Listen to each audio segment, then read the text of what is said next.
Yeah. Justin, go ahead, and why don't we jump to defensive tackle then, unless anybody has anything else to say about defensive end. Okay, cool. Justin, jump into defensive tackle. Who are your starters at those two spots? So there's been a new development here with at defensive tackle right before we came on.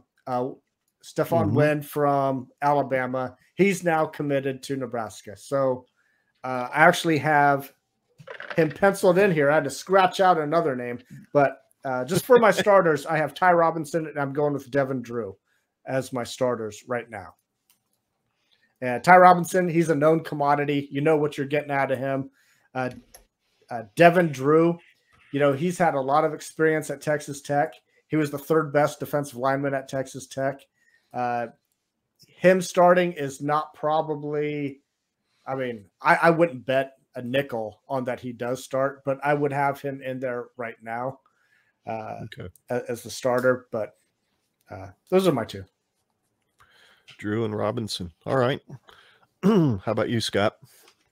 Okay, so I think I figured out my little blunder there with the injury with Blaise Gunnerson. For whatever reason, I think I got him and Thomas Fidone mixed up. I know they're offense and defense, but I was thinking there's an Iowa guy who got injured and has been an injury-prone guy, and I was like, who was it? Who was it that I was thinking of that I got them mixed up somehow? They both wear the same number, too. Yeah, that'll do it. Yes. Yeah. And they're both white guys. It's like it shouldn't be something to get mixed up with because they're like offense and defense. But it was like I was like, why did I think he was injured? And then I find it just clicked to me. I was like, oh wait, it was the tight end room that I was thinking of. But no, so I've got just what Justin said. I've got Devin Drew and Ty Robinson as the two starters. The only reason why I picked Devin Drew is pretty much for the exact same reason Justin said. It's just because of the experience and the maturity that he brings. Yeah, I think he can offer a lot to us right away, so long as he has the football IQ of grasping the system immediately and being able to understand exactly what kind of schemes that Shenander's trying to do. I mean, you're on the defensive line. I mean, you're a headhunter, but you know, there are some things that you kind of got to grasp within any system. So yeah, I've got Devin Drew and Ty Robinson. Alrighty, Derrick. I think Ty Robinson is the Garrett Nelson of the defensive tackles. I don't think there's a lot to argue there. I think he's the obvious starter, but I'm going to disagree with you guys on the Devin Drew thing. Like he hasn't been here for anything yet. I mean, we don't know what he brings to the table. I'm going to go with Nash Hutmacher. Like that guy was a big recruit, fucking strong guy. Oh, damn it. Thank you. All right. Rip. Sorry. Thank you. Sorry. But he's a strong guy. He's a leader. He's a leader in the weight room. I like what the guy brings to the table. He's a little inexperienced. I get it, but I think he's got the strength and the size to do what a defensive lineman wants to do. Okay. All right. Let's see I'm next. I'm the same as Scott and Justin. I'm with Devin Drew at defensive tackle along with Ty Robinson. Just simply moving to that four-man front, that 285 pounds that Drew brings to the table is some quickness and some strength and some speed. Played fairly well at Texas Tech. And Nash Hutmacher has at this point been fairly unproven commodity, and I'm not sure who else would back up Drew. So Drew starting, Ty Robinson is definitely at the other defensive tackle spot. So how about you, Tyler? Derrick and I are aligned. I mean, Ty Robinson, I think, Garrett Nelson is the guy this year. Ty Robinson is right there with Luke Reimer to me as the number two. I think that his value this year could not be more overstated. He might be the most valuable defensive player. Because if Garrett Nelson goes down, we got good depth at that other end. Man, Ty Robinson, that's scary if he goes down. I'm huge on him. And then Nash. I have a hard time believing that Drew or Wynn are going to come in and get the starting spot. I just think that is a tight turnaround. Yeah. You know, with Mathis is a little bit different because he was a starter. He was a guy that was playing. I just think the late additions for both of them might keep them down. I also really do like Nash in the nose tackle spot. I don't know. I know we're not making this a 3-4 debate, but I think he could be playing that A gap. I think he'll do really well there. I think he can shift over in that 3-4 if we need to be in there and not have a major alignment. So I think he'll be the starter. My backups, since I'm going backups, are going to be Drew and Wynn. I think those two guys are definitely, while they're not going to be quite ready to start day one, I do think they're going to come in, especially when you're looking over those freshmen, Buckley, Weaver, and Black. Right. I like that class. I actually like that trio. I just think you're bringing in a couple guys that are probably a little bit ahead of them, and they take the spot. And we, in the case of Wynn, that's a big dude. Yeah. Again, he might be a nose tackle too. He might be a guy that could come in and take that 3-4 spot, middle of the field. He didn't play that at Alabama, but I mean, Alabama had him listed at 6'4", 307. Big dude. So yeah, I definitely think that those are the two guys that are going to come in and take that backup spot. Tyler, can I ask a question here? Yeah. So do you think the staff believes that Nash Hutmaker can be the starting defensive lineman? The reason I ask that, because we have a lot of bodies on defensive line. There's a lot of younger bodies, but there's a lot of bodies there. And so we went out and got 2 more defensive linemen out of the transfer portal. And Devin Drew and Wynn, right? Stephon Wynn, yep.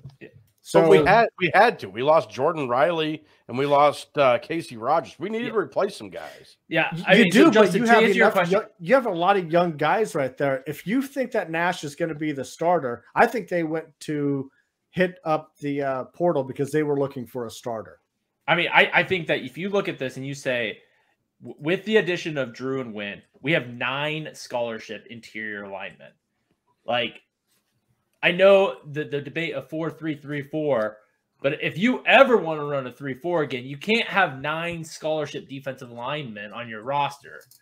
I'm sorry. I mean, I take that back. You can't have 7 scholarship defensive linemen on your roster. You need to put in some bodies. So at that case, I mean, so now we're at 9.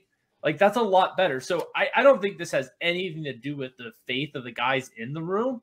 I think it's just a pure numbers where they need the backfield guys. I think, and get the best.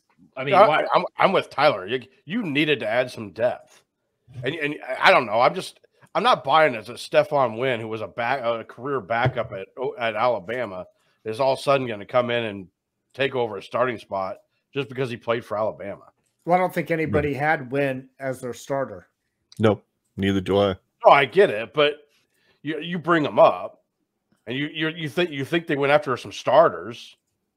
I think they went out to get guys to compete for stars, like Devin Drew. Absolutely. Some guys guys push. If you didn't go out to get guys to compete for starters, I think they didn't just doing? I think they went out and they found experienced depth, not just depth, but experienced depth.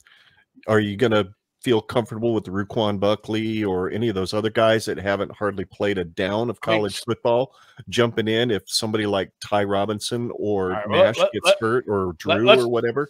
Let's be fair. Stephon Wynn had 5 tackles last year. Right.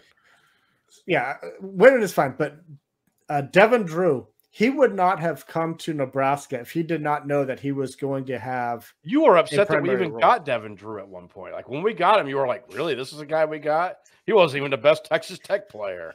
Again, and I pointed that out. Justin, can I go back and say, like, if you asked a question about Nash, do I think the coaches are sitting there saying, yeah, Nash Hutmaker is going to be all conference this year? I don't think they're sitting there saying that.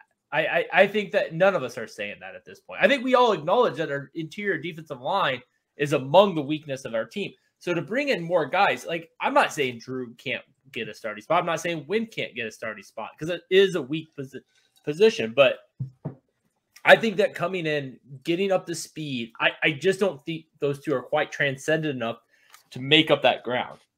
Right. More like a Mathis is. Mathis is that guy, but I don't know about those two. Sure. Well, let's Mathis is, but none of the Cuz cast we even had Mathis even starting. I mean, that's semantics. I mean, again, if you ask me right now, who's going to have more sacks, Caleb Tanner or Mathis, I'd probably say Mathis. I think Mathis is going to get tons of snaps. Like, if just because I have him number 2, like, I think Caleb Tanner's probably a little bit better on the run. He's suited. He's a senior. He's been around. But call it 60-40. I mean, they're both going to play so much. Yeah. Well, I think my NASCAR package, they're both going to come in and take the place of this spot. I think defensive line's in the same boat. Like, they always like to rotate these defensive linemen anyway. Oh yeah, they're going to need to. I don't think by picking Nash Hutmacher and Ty Robinson that means we think they're going to play all game long. Devin Drew's probably going to play, and I don't know, maybe Stephon Wynn will too, because those are my 2 backups as well. But I also think Colton Feast could find his way onto the field. I think he plays some too. My backups are Nash Hutmacher and Stephon Wynn at defensive tackle. But for me, I really struggled with naming Drew my starter at one spot because it was an and/or for me between him and Hutmacher. It really was. Yep. Because I think the one thing about bringing Wynn and Drew in is not only is it building depth for our line, but it's also giving a little bit of motivation to these guys that really haven't seen a lot of playing time yet, like Nash, to step it up a notch. You know, you got a kid coming in from the SEC. Granted, he didn't play a lot at Alabama, but he got recruited there. That says something to me.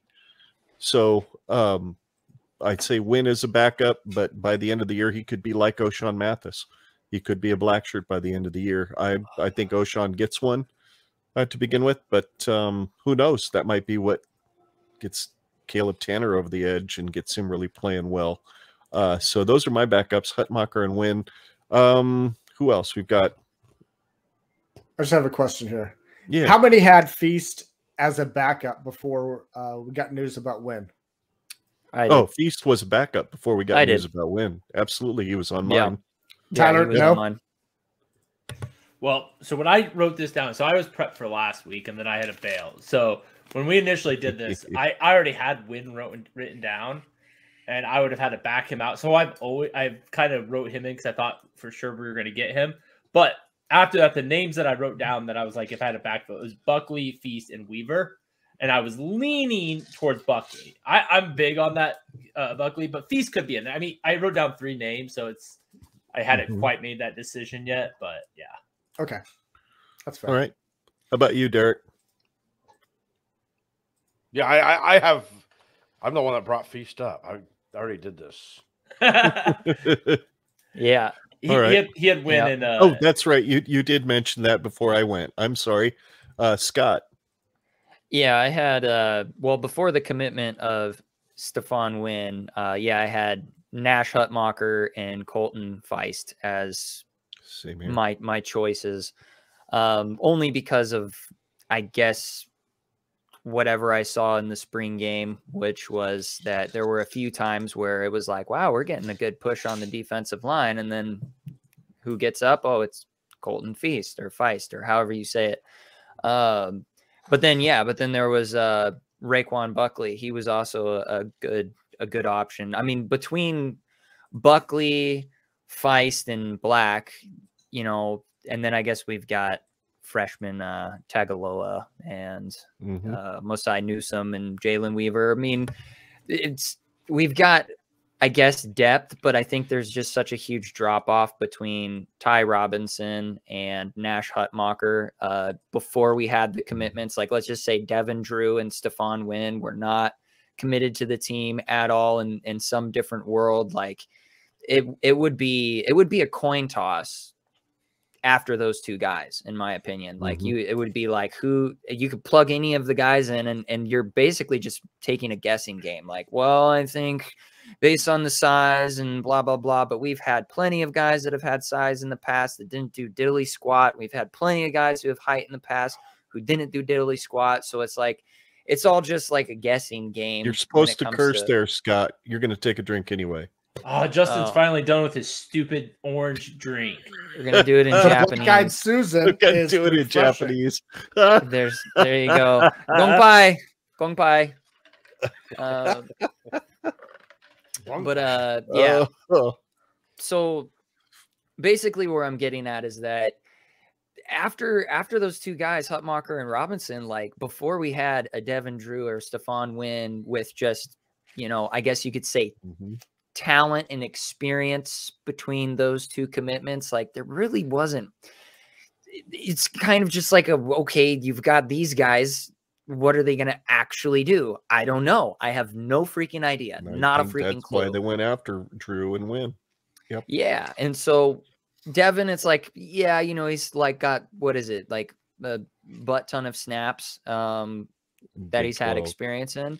And yeah, Stephon Wynn, he sat on the bench and didn't really do much for Alabama, but it's one of those things that it's like, yeah, but he was like a top 75 player out of high school in 2017, stayed with Alabama for I was in my 30s back then. It was like, for like 4 years. For 4 years, you don't just stay with Alabama for 4 years unless you want to just get your absolute crap knocked in, day out, because they don't play around. They don't play around there. And the fact that he committed to them for 4 years tells me a lot about, well, I mean, he believed that whole time that he was going to be the next man up, and it just didn't pan out. So it's like, well, it's either he stayed there for 4 years.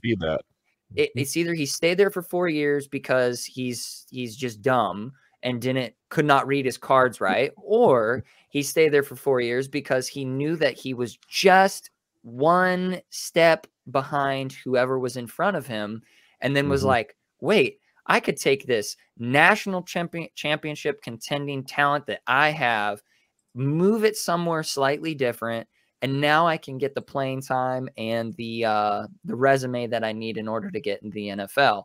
And so that's the only reason why I've got Stephon Wynn as like number 2 at the very least.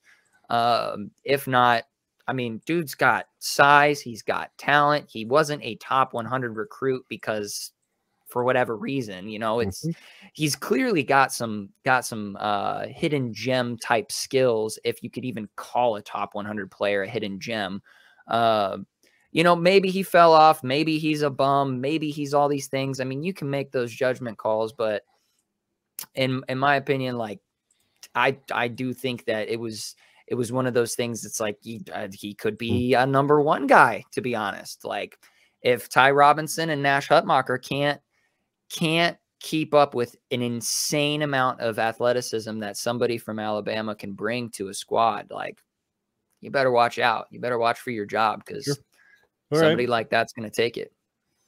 All right. Justin, have you named your backups at defensive tackle yet? I have Nash and Feast. Okay. No, I'm just kidding. I've Wynn in there also, I think. Nash and Wynn. Gotcha. Yeah. And Feast, yeah. 1A would work. 2A, 2B.